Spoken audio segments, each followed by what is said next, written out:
we have one more thing in store for you this evening.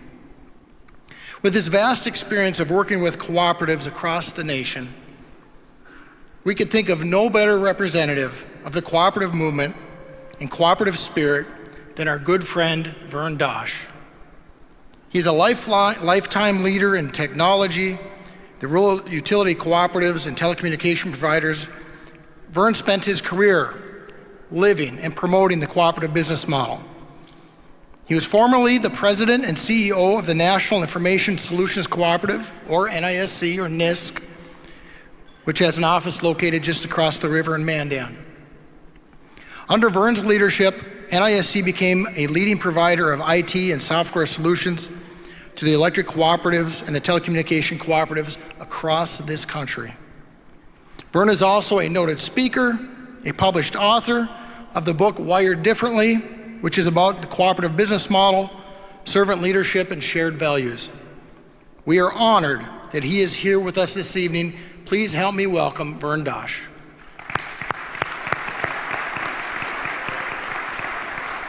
Thank you, Chris. Thank you, Chris. It's great to be here with you this evening. This is really the first event, cooperative event, with distribution co-ops, G&Ts, that I've been able to participate in since I retired in January of 2020.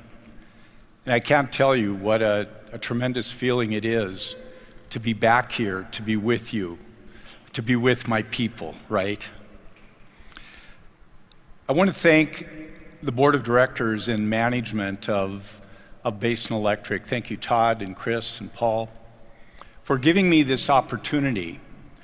And the approach that I'd like to take this evening is not as a former CEO or someone that had an amazing opportunity to spend 45 years in this industry, but I'd like to give you the perspective of a member. And I thank Basin Electric for giving me a voice. I'm a member of Capital Electric in Bismarck. I live in rural Burley County with my family. And so I've had the opportunity to be around Basin, working with Basin for over 45 years. And I'd like to give you my perspective of what you've accomplished and also what your membership is asking for the future. As I sat down over the last couple of days to kind of put my thoughts together, to try to figure out what I would like to share with you and what I think would be meaningful for you, I really came to the conclusion that I'm so glad I'm retired. And by that I mean, my comments this evening are not coming as a former CEO of NISC, but rather just as a retired guy who had the good fortune to work in this industry, and today who is sitting on the sidelines, and today is depending on Basin Electric and Capital Electric to take care of the power needs of my family. So my comments this evening are presented out of a sense of loyalty and gratitude, sincere gratitude for this industry, what it's done for my family, what it's done for our home, and what it's done for the central part, literally, of our country. And I also deliver these remarks with confidence. Confidence in the future of our industry, confidence in the future of Basin Electric.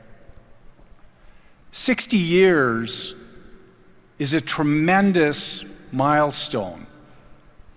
Now, I know for everybody in this room, you kind of look at it and go, Basin 60 years, that's fine. You're the youngster in the group, right? Because many of you represent cooperatives that have celebrated 60 and 65 and 70 and some 80-year anniversaries. And as co-op members, we kind of take that for granted. We don't understand how extraordinary that is. Mr. Karlgaard gave a brilliant speech today. And I think he would concur when I say, if you took a list of Fortune 500 companies in 1961 when Basin was formed, and compare that to the list today, 90% of the companies would be gone. 90%. Now, I'm not a betting man, but a 90% failure rate to get to 60 are not very good odds. But Basin has defied those odds. And they've operated in a very difficult environment, a volatile environment. But they've been very successful on our behalf as members, and I'm so grateful for that. And I'm thinking there's something about the cooperative business model that gives us staying power, that allows us to tackle really tough tasks and be successful. And Basin Electric, you've seen the video, Basin Electric has a history of tackling very difficult issues on our behalf. Back in the day, when the hydro allocation was almost running out and power was growing, the demand for power was growing, Basin really had, and the members had, three main options. Each distribution co-op there could figure out generation on their own. That wouldn't have been very successful, very efficient. They could have said, we're not too interested in generation. That seems really complex. How about if we just buy our power from IOUs or whatever source and give up on that concept that mind mouth to meter and being able to control everything in between is really important. Or the third option is what co-ops do when there are big challenges. Whether it's insurance or finance or public policy or technology. For generation, they formed a co-op. They formed Basin Electric. And I think about those original incorporators. They met in 1961 in the Patterson Hotel, only a couple blocks from here. And wouldn't you just die to be in that room and listen to the discussion and the rationale and the decisions that were made to move forward with Basin Electric. Giants like Arthur Jones, C.R. Thiessen, Clarence Welander, Dennis Lindbergh, Ramson Knutson, and many more. And these individuals, honestly, there's no way they could have understood how difficult and complex it would be to build and to develop a large generation and transmission cooperative like Basin Electric. They had no idea the complexities of building one of the largest generating stations in the Western Hemisphere. But they did know this. They believed in the cooperative business model. And they believed in that model and its ability to solve difficult problems. I think about James Grahl. I just love to hear him speak. We called him Mr. Grahl. I don't remember anyone ever calling him Jim. It was Mr. Grahl. We had such incredible respect for him. He was quiet. He was almost painfully shy. He was modest and unassuming, but he was tenacious. And you think about the career challenges that each of us have had, and then you think about James Grahl, sitting there in a card table chair, a folding chair, in rented office space. And the challenges that he had. This concept of central station power, it was just a concept. It was an unproven concept. It was floated by Leland Olds, but it was not tested. And it was for James Grahl to build a staff and to build a plant. And literally within 5 years, this little startup, Basin Electric, brought Leland Olds unit number 1 live. The other question was, would a unit like that, would a big unit, could they burn lignite? Well, they tested, they thought it was okay, Lignite was in abundant supply. Mine mouth was a good thing, but would it work? Lignite was low grade, it was high in moisture. Would it work, or would it just gum those boilers up? The jury was out. No one really knew for sure unless Basin stepped forward and tried to test those very important assumptions. The risks were huge. They were unprecedented. And what if they would fail?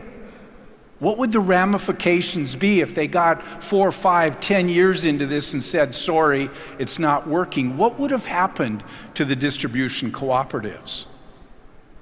But with all of those risks, we look over our shoulder at 60 years and we say we have some of the lowest cost, most reliable energy in the country, in the world. Mr. Karlgaard said that North Dakota had the highest reliability. I don't know about you, but that's a pretty powerful report card for 60 years of Basin Electric. And I would say, well done. 60 years, well done.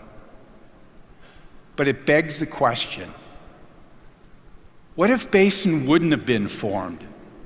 What if those directors lacked the courage and the confidence to start this cooperative, to build large generating stations all across the prairie? What would the rural landscape look like today without power supplied by Basin Electric and its members? Could the farms have survived? What about industry? What about commerce in our communities? What about our cities that have grown into rural electric territories? What would have happened if our rates would only be decided by Wall Street bankers who were only concerned about a high rate of return, or regulators rather than the people that were paying the bills? What would have happened to the breadbasket of the United States? Would it still have been a breadbasket? What about the Bakken? The Bakken is producing 1.3 million barrels of oil a day, powered largely by Basin Electric and their member systems. Would some other entity been willing to step up to the tune of $1 billion to build infrastructure required to provide that oil, to provide economic security, energy independence, and security for our country? What would have happened if Basin Electric wouldn't have been willing to step up and support ethanol to the tune of 200 megawatts? It has changed the economics of agriculture. Would there have been another provider that would have had that commitment and affinity to agriculture in our area to be willing to make that kind of investment? You take all of that into consideration, ag and energy, residential and commerce, and I would say this: it is clear to me that Basin Electric and their members have been one of the most impactful economic initiatives in our country consistently for the last 60 years. Were there some mistakes along the way? Yes. Were there some initiatives and projects that didn't turn out exactly the way they were planned? Yes. Were there some decisions that have rightfully been questioned in retrospect? Yes. But we know that every time one of those big decisions were made, Basin gathered the best information with the best minds and the input from the members and made a decision and didn't look back. Because that's what cooperatives do, right, Ruben? Another important factor has been Basin's cooperative business model that allows them to plan long term. We see for-profit utilities planning for the next quarter, the next analyst call. And Basin is planning for the next 20 and 30 and 40 years. 5-year contracts, 10-year contracts, and crossing your fingers at the end of those, hoping it's going to be okay, is not very prudent to carry out the responsibilities that we have to our members. Basin's asset, one of the most important assets, is the diversity of its members. From Slope Electric, that serves less than 1 meter per mile of line, to the large metro co-ops that serve the major cities throughout the central part of our country. A couple of months ago, I visited my friend Dale Haugen up at Montreal Williams. He took me on a tour of their facility and their operations facility, and one of the comments he made stuck with me. He said, 95% of our load here at Montreal Williams is commercial. 5% is residential. And of that 95, the majority is oil load. And then we have co-ops, and I know some of them are represented in this room, that have commercial load of probably 1 or 2%. But that diversity is powerful and so important for the best outcome of all of the membership. We have memberships at Basin Electric that have 5 megawatt loads. We have members at Basin Electric that have 500 megawatt loads. And this geographical footprint that Basin has from Canada to Texas is an incredible asset. It's fascinating to me that winter peak is about the same as summer peak because of the huge geographical area that they cover, the largest geographical area of any G&T in the country. And that natural balance of peak allows Basin Electric to get the most out of their facilities for the benefit of all of the membership. But let's talk about the 800-pound gorilla in the room. We call it beneficial electrification. We've talked about it a couple times today. It's a term for replacing fossil fuel, carbon-based fuel, with electricity in a way that reduces overall emissions and reduces cost. Moving away from carbon-based to renewables. Let's look at the facts. One of the things that beneficial electrification has always talked about is in the movement from internal combustion to electric vehicles. The development in that legacy industry of auto manufacturing, the developments are stunning.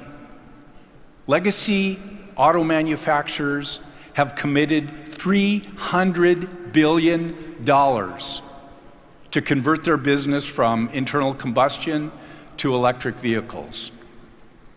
Currently, there is a federal initiative that is installing 500,000 charging stations across the United States. And if you're in the market for a vehicle, the federal government is giving you huge incentives to buy an electric vehicle. In 2010, there were 17,000 electric vehicles on the road. Today, there are over 10 million, and the trajectory for that is going like this. Are we ready for the surge? Beneficial electrification in regard to electric vehicles will be a game changer and a great opportunity for this industry. The question is not, are we moving away from carbon-based to beneficial electrification? The question is, how quickly will that happen? We've all been involved in discussions and listened to mainstream media where their talking heads are talking with authority about absolute goals to decarbon. And sometimes legislative mandates, we look at those and we're frustrated because we know they're unattainable and unrealistic. It's like a slow motion train wreck that we are standing watching with a helpless feeling when we see the inevitable happen. Just ask California, right, Rich? Related to reliability, something tells me that long-term coal contracts with predictable supplies at predictable prices are going to be very important and a huge asset for Basin Electric in the upcoming years. There's other pressures. There are corporate pressures. We've heard about those this morning. Over the last several months, Google, Netflix, Facebook, Apple, Nestle, Coca-Cola, Delta Airlines, Verizon, IKEA, Shell, BP, American Airlines have all set zero-emission goals for their power supply. Xcel Energy pledges to cut all greenhouse gases by 2050. So it's not just government policy, it's not corporate policy that is creating this groundswell of change in our industry. It's technology. Technology is rapidly changing the cost structure of producing power. This is reminiscent of Moore's Law, right? That Rich talked about, Moore's Law, when the price of computing was going down and the processing capability was going up, and it destroyed the mainframe world. I know, I lived it. And today we're looking at solar and massive price changes in solar that are changing the dynamics of our power supply. In 2010, solar was $378 a megawatt hour. By 2019, not even 10 years later, it dropped to $68, a 550% drop in 9 years. And you've all seen the chart. Coal fairly stable, solar dropping, and all of a sudden there's that inflection point where solar is less than coal. Could anyone have predicted the dramatic change that we've seen in less than a decade? So there's a lot of things that are in our wheelhouse to be concerned about. There's beneficial electrification, there's corporate pressure, there's public policy, there's technological advances, and oh yes, the possibility of $100 a barrel oil in the not too distant future. What's that going to do to power demand? So our industry finds itself in a rather precarious position at a time when we're seeing a significant surge in demand for the product, and reliability is still dependent on base load coal generation. In a blink of an eye, much of the base load electricity that Basin Electric produces is deemed to be dirty or out of market or unacceptable. In efforts to shut down base load plants that have served us very well and have many years of useful life remaining in them, the pressure to decommission those plants is almost overwhelming, defying all logic, all financial analysis, and all facts. Lest we lose our way, let's go back to our mission, because that's what we always do. That's why we're in this room this evening. Reliable power at the lowest possible cost. Now, how we produce electricity and how we distribute electricity will change, certainly. But embracing the technology that allows us to deliver lower costs to our members is the right thing to do. Basin Electric, in its 60 years, has successfully dealt with dramatic shifts in demand, dramatic economic conditions, policies that change rapidly, but they've met those needs. They've met those challenges. So what will the next 60 years be for Basin? Will you be able to pivot from central station carbon-based to distributed and renewable? I believe I know the answer to that. I believe all of you know the answer to that, because you have seen that happen over the last 10, 15 years. When I was at Montreal Williams, in their operations center, they had a screen that was showing the source of the electricity that they were selling on that day. Where was it coming from? 40% was coal. I said, Dale, that's incredible. I remember the day when it would have been 80 or 85%. Basin and its members have made tremendous progress in moving away from that carbon-based. But let's be honest here, because these are the questions that the members are asking that have to be answered. Is this transition happening fast enough? No, it is not. Does the current state of renewable storage technology support the rapid decommission of baseload generation? Is that technology far enough advanced? The answer is no. Is the industry getting ahead of itself by decommissioning critical baseload plants as rapidly as they are? Yes, absolutely. And we could talk about specific instances where G&Ts are decommissioning plants and saying, man, I hope the technology catches up in time. Basin Electric, I believe, as I watch them from the outside, is trying to figure their way through this transition, through this inevitable transition, but do it in a way that makes financial sense and protects the investment of assets that Basin Electric has made and their membership have made over the years. And try to balance reliability with price. You can be a hero on price and then negatively impact reliability. I was talking with Chris Baumgartner this week, and he made a comment that stuck with me. He said, no one ever complains about price in an outage. Are we going to sacrifice reliability? You heard Mr. Carlgard talk about bulletproof electric service. It's critical for the future of our country. I don't know if it was John Kennedy or Knute Rockne that said, when the going gets tough, the tough gets going. And I don't need to tell you that it's tough going right now. But this is when our cooperative family needs to stick together. I would submit to you that the unique and incredible challenges that Basin Electric has formed, or that we'll see in the next 60 years, will be much greater than the challenges they've seen in the first 60 years.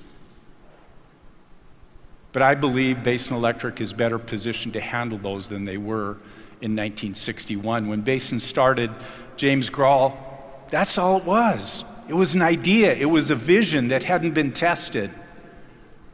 And he was starting from scratch. Today, to solve these challenges for the next 60 years, we're not starting from scratch. Basin Electric has amazing infrastructure, transmission, generation facilities from Canada to Texas. They have incredible financial strength and staying power and a reputation in the market. They have 1,800 employees. You saw some of them that had dedicated their entire adult life to this cooperative, some of them who are subject matter, international experts on generation, transmission, the markets, and the integration of renewables. Every one of those things, the balance sheet, the infrastructure, the employees, every one of those things are assets that we absolutely have to bring to bear to solve the challenges that we're facing. Yes, when the going gets tough, the tough get going, but never underestimate the tenacity of the cooperative spirit to solve difficult problems. We can do this. We can do this, but we must stick together as a cooperative. With all of our differences, with all the opinions, with all the diversity, we must stick together. We call ourselves a cooperative family. And you know and I know that sometimes family is messy. And families always struggle unless there's a high degree of transparency and trust. Not necessarily agreeing on all topics, but trust. Trust that we are desperately trying to stay relevant, to serve our members in the best way that we can. And we know that long-term decisions are better made when we consider all perspectives of all members. But family also means that when we make a decision, we put our agendas and our egos aside and we follow that decision. We get in line and follow that decision. And there will be all kinds of opportunities for that to happen in the next 60 years. But we need, make no mistake, we need the experience and the expertise and the strength of Basin Electric now and into the future. As a Capital Electric member, one of those members at the end of the line that we always talk about in these meetings, my family and I are placing bets and have our confidence in Capital Electric and Basin Electric to take care of our energy needs for the future. And although our lives in this industry have gotten complicated, and we've just talked about that, the lives of your members are getting complicated too. They used to sign up for membership, install a meter, and pay the bill. That was it.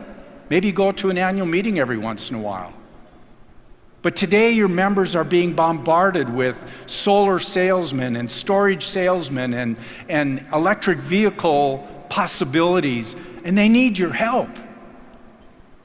You can't just be a power supplier. Are you the trusted business partner, the trusted energy advisor, or are you just a power supplier?